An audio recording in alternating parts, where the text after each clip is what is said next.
Hello everyone and welcome back to round 17 of season 2 of our F125 My Team career mode. Yes, we're back this weekend here for the Azerbaijan Grand Prix, back on the Baku city streets. Of course, if you missed out on the video that went live a couple of days ago from Monza, I would highly recommend going back and checking it out. But yeah, we're back into the flyaway season, right towards the end of the campaign. Things are still looking very, very interesting though, up towards the top of the table. George Russell still extending his lead in the World Championship, 63 points now clear of Charles Leclerc, but Leclerc, Norris and Oscar Piastri are all very much in the fight for P2, and of course you can never count out Max Verstappen as well. There is then quite the gap back to Esteban Ocon in P6 there, and well, if you combined the points that we'd scored driving as Isaac Hadjar and Yuki Tsunoda this year, I believe we would be on exactly 100 points, just one behind Esteban Ocon. The AI has helped us, they have scored 1 point so far this year. Hopefully that'll prove useful by the end of the campaign, but we're at a little bit of a crossroads towards the end of the season. We're trying to get, obviously, as many facility improvements as we can into the team, but that is actually kind of stunting our progress in terms of the current upgrades that we can do to the car. As you can see, we've actually now dropped back behind Haas and Alpine once again in terms of vehicle performance. My hope is that at the end of Season 2 we get some massive rule changes that will hopefully kind of reset the field a little bit as well as we head in towards Season 3. But otherwise, yeah, we're starting to reach a little bit of a brick wall so far this season. Of course, if you're new around here and you are enjoying all of the content, please do make sure you hit that sub button. We are trying to hit 150,000 subscribers on the channel at the moment. Also, if you want early access to all of these videos as well, you can click the join button. It costs just £1 a month. And yeah, you get early access to every video, as well as a few other little bits and pieces. But without further ado then, let's return here to Baku. This is a circuit where anything can happen, and it usually does. And a warm welcome here ahead of qualifying for the Azerbaijan Grand Prix. Normally these streets are lined with vehicles, it's non-stop traffic jams, but today the roads are closed to everyone except the 20 best drivers in the world. It's time for qualifying for the Azerbaijan Grand Prix. Well, the team believe then by making a switch over to the soft compound, there's like 3/4 of a second in it as we make our way back out onto the track. At the moment, we only need 4/10 if we want to make our way into Q2.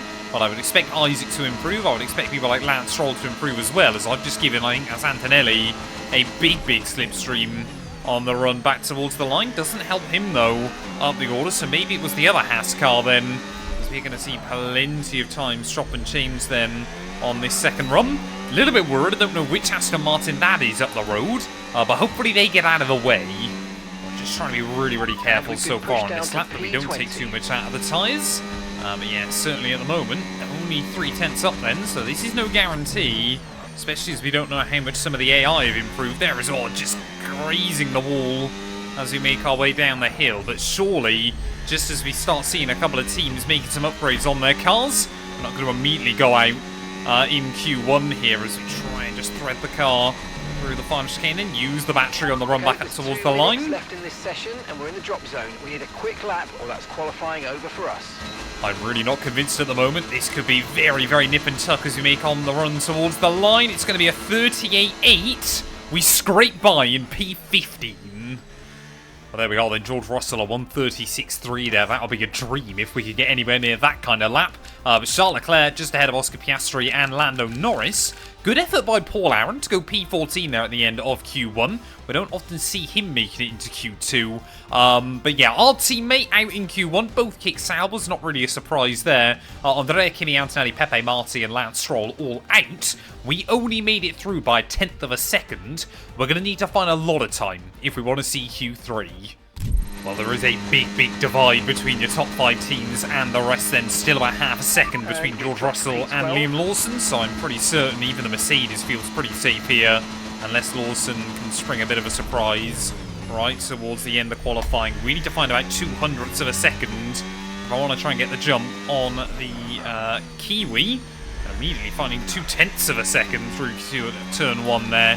A little bit of wheel spin out turn 2, that will cost us a bit as we make our run down the back straight. But Russell, I mean, if if we could really get this lap hooked up here, he could be in a little bit of trouble by the end of qualifying. No idea whether Lawson has improved his time, but not his position there as well. Again, you can just see how much we're struggling with rear locking around this venue as you just try and explore the limits of what's possible in the car there.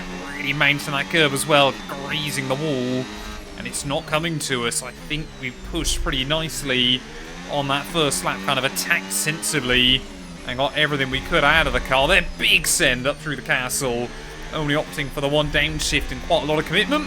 So you try and get the throttle down on the exit up over the top of the circuit again, 2 tenths up. So have we nailed this, we might have been at right level with George Russell at the moment. Then it's plunging down the hill, a horrible, horrible braking zone. Use the wall on the outside there just to carry a bit of extra speed through. And then down at the 100-meter board there, this traction really, really important on the exit. And we've done all right, but I don't think we're quite going to carry the speed we need to. We should hopefully go quicker than Liam Lawson here at the final corner, as I just hesitated a little bit on the turning point. Shortest run though back towards the line, and it is so painful. You're just watching the clock tick by, but I don't think it's going to be enough in the end. We're going to do a 37.9 P11. Honestly, I'll take it. Well, there we go then. Max Verstappen a 36.6. So actually the track getting slightly slower for our front runners there by the end of Q2. Ferrari, McLaren, Williams and Mercedes, all of their cars into Q3. So not really too surprising there. We almost caused the upset against George Russell, and had I kept it a little bit tidier, I think there was the pace in the car. But look at that. Liam Lawson and I nearly a second ahead of Paul Aaron in P13. I'm hoping if things go right, we can still fight for points. A warm welcome to you all at home for today's Azerbaijan Grand Prix, a race that in its short history has already proven no stranger to drama, and where a fourth row start is just about as likely to give you a podium as pole position, with Lance Stroll and Sergio Perez finishing third from there in 2017 and 2018 respectively. With 20 turns and a length of 3.7 miles, Baku City Circuit in the heart of the Azerbaijan capital is a real test of a driver's endurance, patience and precision. 90-degree corners through Sector 1 lead into a tightening uphill sprint as we start to circle around the old city. Then a 1.4-mile chase flat out through Sector 3 towards the finish line. It's time to see how our drivers are stacking up after yesterday's exciting qualifying session. Charles Leclerc lines up on pole position, edging out Lando Norris, who'll start from P2. Looking at the rest of today's grid, we have Verstappen, Russell, Oscar Piastri and Ocon, Gasly, Sainz, Albon and Franco Colapinto, Tsunoda, Lawson, Paul Aaron, Doohan, Behrman, Crawford, Lance Stroll and Pepe Marti, Antonelli, Hadja, Bortoletto and Nico Hülkenberg rounds off the grid. Now it's almost time for lights out, so let's go down to the track. Well, there we go. Mark, he knows the drill. We just want to try and see if we can get into the points this afternoon. It's not going to be easy, but clearly the team just want us to start on the hards and take them as far as we can. Not a bad strategy here in Baku if there's some chaos a bit later on then. But let's just see what's going to be possible today. Franco Colapinto, Alex Albon starting just in front of me. They are going to be our big rivals. It is 5 red lights. And I've almost stalled it there off the launch. Luckily, the anti-stall coming in to save me. Internal combustion engine, be aware that we're going to start to see a loss of power. And if this had been a start like Mexico or something like that, we would have been in big, big trouble down in towards someone there. But luckily, a very short run. Liam Lawson still trying to have a look for a move at the start of the GP, but we'll get back around his outside and then immediately dart over to the inside line, down, ready for turn 3 then. Just got to try and learn what the brakes are like at the start of the race there. And just got to remember as well, just to be careful that I don't accidentally turn in on an AI this afternoon. They will commit to a move far more than they did back on F124, so you have just got to be really, really cautious and try and give them some more room, because it will screw over our race as well then. It's all Albon, just a little bit of a wobble as we make our way down in towards the castle section. So we're going to go for a very aggressive send there, and immediately up into the target position of P10. Not so worried about Franco Colapinto, but of course Tsunoda and Albon still battling with each other in the World Championship right now. So you know, that is the goal. Try and make sure that we get both drivers in the top 10 by the end of the season. But of course, as we start to look towards potential driver moves ready for Season 3, yeah, we've got to be eyeing up. Who do I want in our car?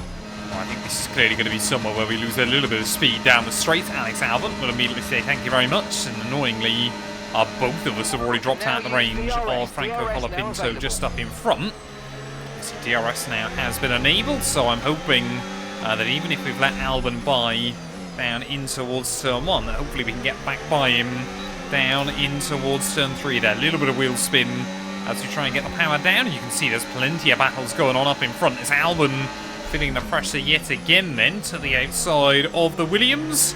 Make sure we give him plenty of room and we hang on. Okay, good work. So here we go. Liam Lawson now trying to have a look for a move as well then, as Jack Doohan really does seem to have dropped out of the range rather quickly. It does seem though that Colapinto's got the pace over Alex Albon this afternoon. We need to stay on form. So we're going to try and see if we can get a run then back on Lawson in towards turn 3. I know both of us have got the DRS, but sometimes the AI use a bit too much battery back in towards turn 1 and then don't have enough in towards this braking zone as Lawson just about backs out of it. And look at that then, Franco Colapinto trying to make a move on the McLaren of Carlos Sainz here. So this will give Esteban Ocon a bit of an opportunity to run away. Sainz hangs on for now, but everybody queues up behind, ready to line up a move. Oh, Albon, another wobble from Alex Albon. He is just all over the road at the moment. And I think, yeah, Williams, I can't see them two stopping, surely. They are clearly not looking after their hard tyres very well at the moment, as you've just got to be really careful of nudging the walls around this circuit. But yeah, it feels like Williams, qualifying pace, they were able to hang on with your front runners. Race pace, they seem to have dipped back into the midfield here, and surely now going to be able to try and get a run on Albon out of that final corner. I feel like we've been staring at Kraken logos far too much early on in this GP. Problem is, I haven't got much battery either if we do get around him. So we might be really struggling then, as Albon will just swing to the inside. Late on the brakes there, and we will go all the way around him back down at turn 1. Let's try and break out of the range nice and quickly and hope we can take some time out of Colapinto. Well, I was hoping that we could take these tyres to about lap 20 then in this Grand Prix, but already on 14.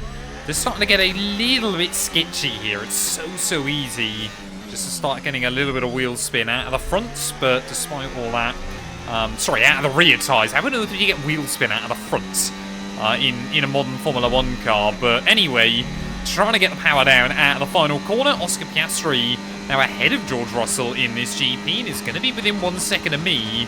So I think Colapinto and I are about to get overtaken by both of those Mercedes at this stage of the race. And now we can finally start charging up the battery pack. Team want to sit at the end of this lap. I think I'm going to extend that stint 1 lap longer, just so we've got better mediums towards the end of the afternoon. Let's not forget, I do often nudge the walls around this circuit then, as Oscar Piastri just up behind me and now alongside me and past me on the run in towards the next corner. Broke a little bit earlier than I was expecting, but we'll avoid having a crash. Oh, Colapinto's in the wall. Franco Colapinto, he's just under pressure from Oscar Piastri. No overtaking, reduce your pace.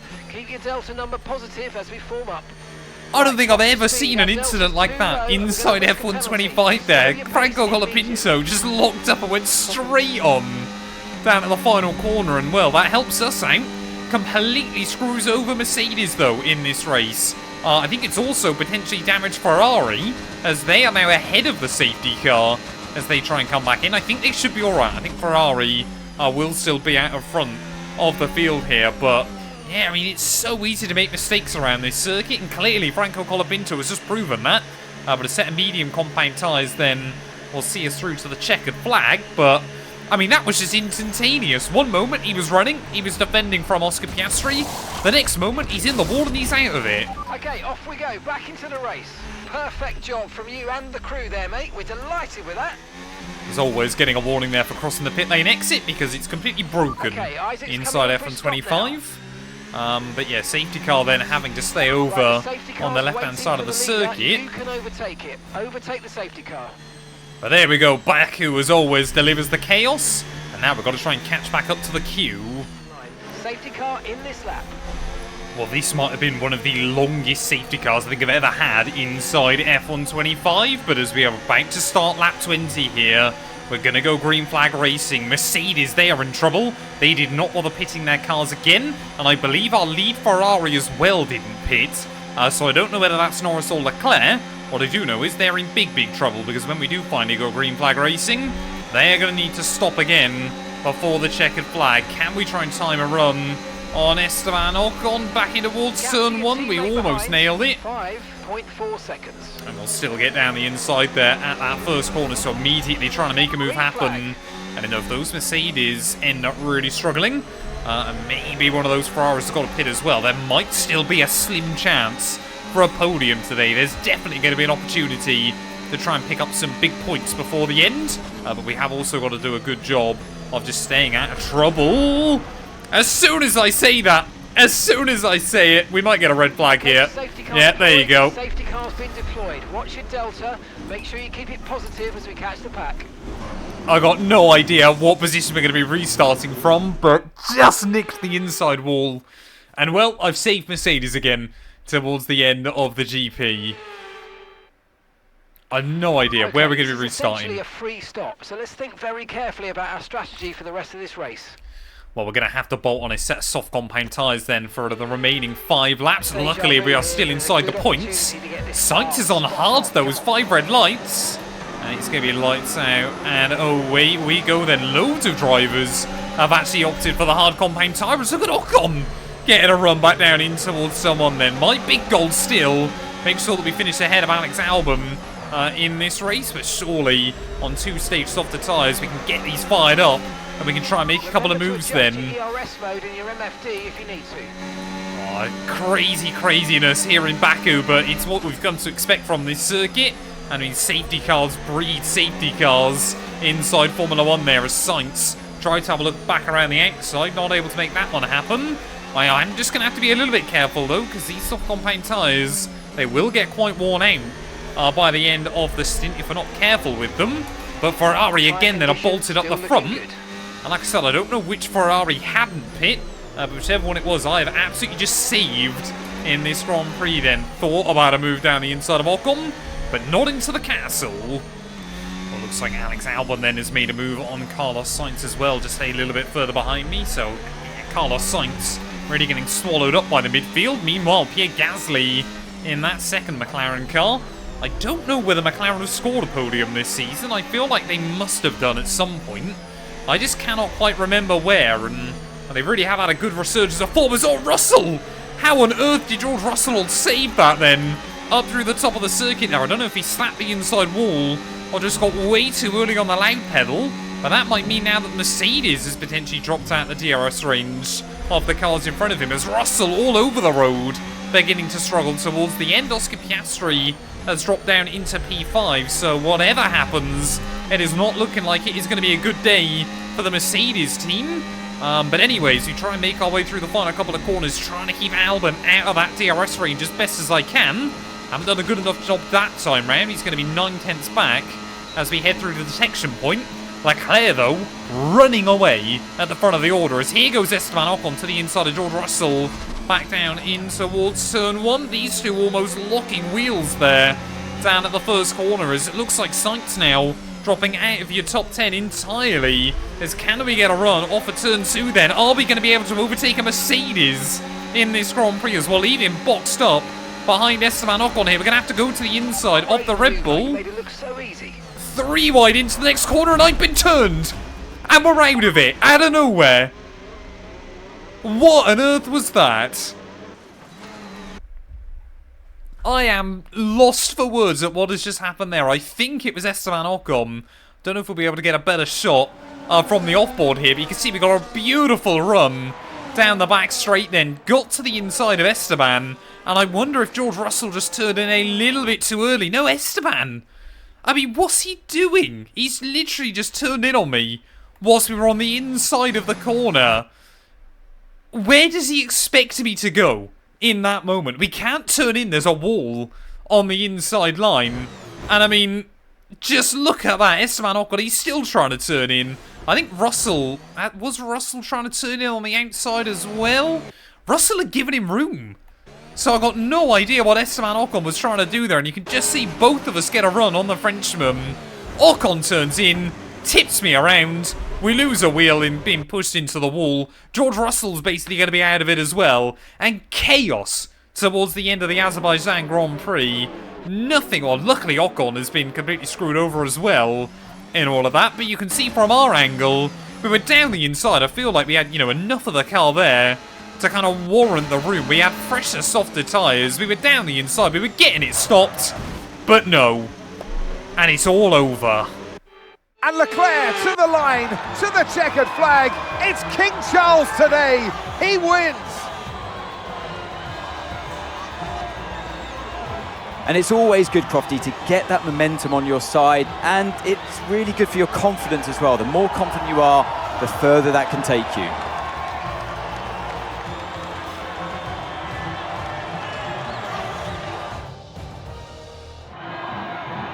Well, I don't know about you, but I've absolutely loved watching that action today, and I'm sure these three have loved taking part. Here come our podium finishers. And who gets to take the top step of the podium? Yes, it is I, Leclerc, Charles Leclerc on top.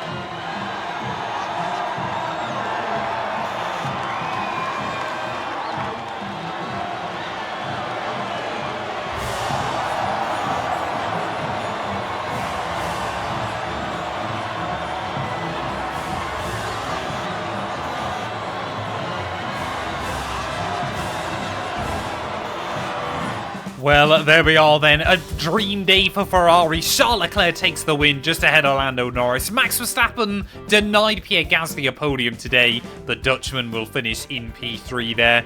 No idea how George Russell recovered to P7 in the end, whether we got a red flag or something like that. But at least Esteban Ocon didn't... Oh, no, how did Ocon score as well? What happened after we were DNF then from the GP? I can only assume it was another red flag and then like a 2-lap blast to the checkered flag there. Liam Lawson scores points though just ahead of Ocon, and Kimi Antonelli from pretty much the back of the field recovers for a point as well. But yeah, huge damage done in our championship hopes there, especially with Albon doing as well as he did. Ollie Behrman, Franco Colapinto, Tsunoda, you're only three that failed to see the checkered flag. But in terms of the World Championship then, Albon now 1 point back from Isaac Hadjar, Yuki Tsunoda a further 6 away. But Russell, his gap at the top of the table slashed to just 44 points ahead of Leclerc. If Ferrari can maintain that momentum, maybe, just maybe, Leclerc can get back in the fight by the end of the year there. Constructors-wise, Mercedes now back down to 8 ahead of Ferrari. So as soon as they've taken the lead in the Constructors, they seem to be falling away at the moment as well then. But not often this year have we not scored a single point. But, I mean, it's Baku. You've always got to expect the chaos. And I think that's my first DNF of F125 as well there. Huge, huge disappointment come the end of the GP, but like I said, it's Azerbaijan. You've always got to expect the chaos around this venue. Hopefully you guys have enjoyed nonetheless. If you have, please do make sure to leave a like, get yourself subscribed, and yeah, we'll be back very soon ready for the Singapore Grand Prix. You guys do not want to miss that.